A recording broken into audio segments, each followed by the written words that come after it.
ಈಗ ವಿಷ್ಣುಪ್ರಿಯ ನೀವು already 50 cinema ಮಾಡಿದ್ದೀರಾ, ಇದು ಮಗನ ಸಿನಿಮಾ ಕೂಡ, ವಿಶೇಷ ಒಲವು ಕೂಡ ಇರುತ್ತೆ, ಜವಾಬ್ದಾರಿನೂ ಇರುತ್ತೆ. ಎಲ್ಲರೂ ಮಗನ ಸಿನಿಮಾ ಎಲ್ಲಿಗೆ ಬಂತು ಅಂತ ಒಂದು ಪ್ರಶ್ನೆ ಮಾಡ್ಬೋದು. ಒತ್ತಡ ಏನಾದ್ರು ಇತ್ತಾ ಅಂತ? ಒತ್ತಡ ಜನಗಳ್ದಿರಲಿ, ನನ್ನ ಮಗಂದಿತ್ತು. ಪಿಕ್ಚರೈಸ್ ಮಾಡಿದಾಗ ನಾನು ಬೈದ, ನನ್ನ ಹಾಳು ಮಾಡಿಬಿಟ್ಟೆ, ನಾನು ನಿಲ್ಲಿಸ್ಬಿಟ್ಟೆ, ಓ ವಾ ಅಂತ ಮನೇಲಿ ಗಲಾಟೆ. ನಾನು ದುಡ್ಡಾಗ್ತಾನೆ, ನೀನು ಯಾಕೆ ಕಿರ್ಚಾಡ್ತೀಯ ಅಂದೆ. ಅಂದ ನಾನು ಬೇರೆ ಸಿನಿಮಾ ಮಾಡೋದು ಬಿಲ್ಸ್ಬಿಟ್ಟಂದೆ. ಸುಮ್ಮನೀರು ಸುಮ್ಮನೆ ತಪ್ಪಾಯ್ತು, ನಿಮ್ಮ ರೆಮಿಡೇಶ ಕೊಟ್ಟಿದ್ದೀನಿ, ಫ್ರೀ ಏನು ಮಾಡಿಲ್ಲ ನೀವು ಸುಮ್ಮನೀರಿಂದೆ. ಹಂಗೆ ರೆಮಿಡೇಶ ಬೇರೆ ಕೊಟ್ಟಿದ್ದಲ್ಲ, ಸುಮ್ಮನೀರಂದೆ. ಹಂಗೆ ಹಿಂಗೆ ಅಂದ. ಆದರೂ ಟೈಮ್ ಬರಬೇಕು ಮೇಡಮ್, ಅದು ಟೈಮು ಬೇರೆಯವ್ರು ಡೇಟ್ ಕೊಟ್ಬಿಟ್ಟಿದ್ದೆ. ಅದಾದಮೇಲೆ ಪಡ್ಡೆವಲ್ಲಿ ಅದಾದಮೇಲೆ ಬೇರೆ ಏನಾದ್ರು ಬಂತು, ಕೋವಿಡ್ ಅಂತು, ಕಾರಣ ನಾನೇ ಮಾಡಲಿಲ್ಲ, ಡಿಲೇ ಮಾಡ್ಬಿಟ್ಟೆ. ನಿಜವಾಗ್ಲೂ ಈ ತಿಂಗಳು 21 ಅಂದರೆ ಅವ್ನಿಗೆ ಒಳ್ಳೆ ರಿಸಲ್ಟ್ ಬರ್ತದೆ. ಯಾಕೆಂದರೆ ಅವನಿಗೇನು ಅಂದರೆ ಒಂದೊಳ್ಳೆ ಸಿನಿಮಾನ ಕಂಟೆಂಟ್ ಇಟ್ಕೊಂಡ್ಬಿಟ್ಟಿದ್ದೀನಿ ಅಂತ.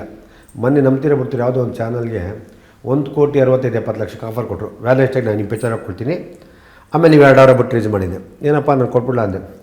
ನಂಗೆ ನೀನು ನನ್ನನ್ನು ಜನಗಳು ಪ್ರೀತಿಸ್ಬೇಕು, ನೀನು ತೊಗೊಂಡೋಗಿ TV ಕೊಡ್ತಾಯಿದ್ದೀರಿ ಯಾವುದೋ ಇದಕ್ಕೆ ಡಿಜಿಟಲ್ಗೆ, ನಾನೊಪ್ಪಲ್ಲ ಅಂದ.